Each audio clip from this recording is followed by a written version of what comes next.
баъзан корҳое ҳаст ки ҳангоми ин корро кардан фариштагон аз шумо дур мешаванд ва дар ин ҷойҳо фариштаҳо дохил намешаванд.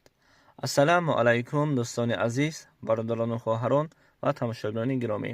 аз ҳама шумо эҳтиромона хоҳиш то охир хуб гӯш кунед ва дар зери видео лайк монед, то ки дигарон ҳам аз ин хабар бохабар шаванд.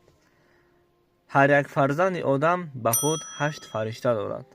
дар ривоятҳое меояд ки ин фариштаҳо 4 тояш дар рӯз ва 4 тои дигар дар шаб канори мо мешаванд.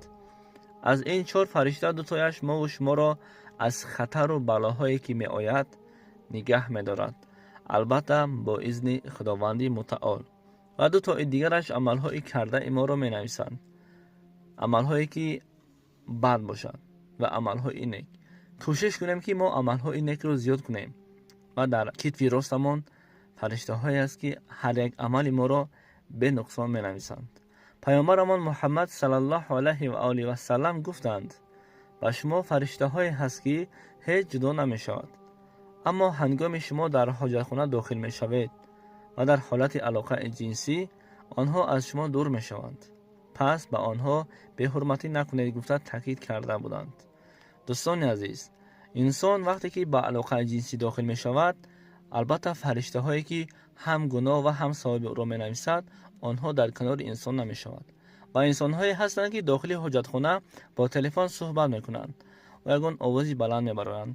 шумо ҳақ надоред ки дар ҳоҷатхона овоз кунед, зеро сабаби дохил шудани фариштагон ба ҳамон ҳоҷатхона мешавад. аз ин эҳтиёт бошед. худованд бар мо фариштаҳои раҳматро офаридааст.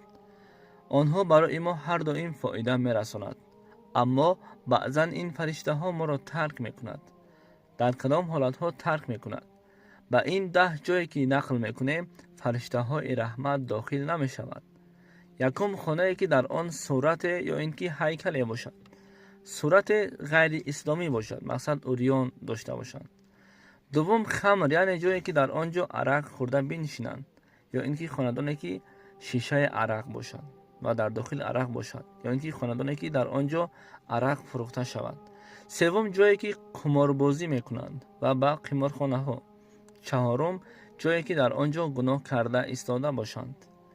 панҷум ҷое ки саг бошад, яъне ки хонадоне ки дар он дохил сагро парвариш мекунанд.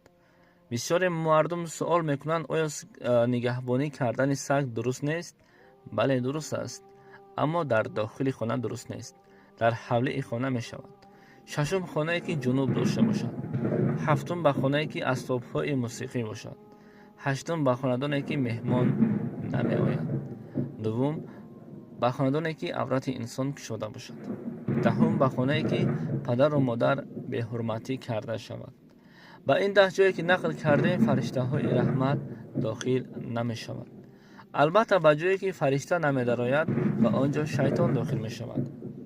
ба хонае ки фаришта намедарояд, дохил намешавад, шайтон дохил шуда фитна меандозад. ба хонадоне ки меҳмон меояд, дар он ҷо фариштаҳо дар ҳаққи хонадон дуо мекунад. ва агар ба хонадоне ки меҳмон нест, аз дуои фариштаҳо марҳум мешаванд. аз ҳамин сабаб ҳар як амоле ки мо дар ин дунё карда истодаем, фаромӯш накунем. ҳар як кори мо бенуқсон, бенуқта нависта шуда истодааст. кӯшиш кунем ки амалҳои некро зиёд кунем. кӯшиш кунем ки ба хонадони худ як раҳмати худовандро дохил кунем. ва кӯшиш кунем ки дар ҳар як хонае ки намоз хонда мешавад, бо садои баланд такбир, азон гӯед. зеро вақте ки шумо бо садои баланд азон мегӯед, ҳамон ҷину шайтонҳое ки дар ҳар каҷу куҷи хонаи шумо ҳаст, пора пора мешаванд.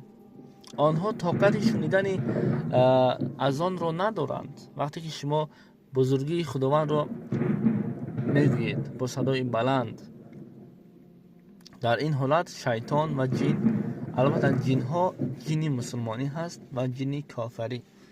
вақте ки шумо бо садои баланд азон мегӯед, номи худовандро, бузургии худовандро мегиред, ҳамон ҷинҳое ки кофар ҳастанд, онҳо пора пора мешаванд. аз ҳамин сабаб кӯшиш кунед то ки аз дарвозаи шумо раҳмати худовандӣ дохил шуда истода бошад. ва ҳар як хонадоне ки дар он ҷо раҳмати худованд аст, бешубҳа эмин аст. السلام علیکم و رحمت الله و برکاته.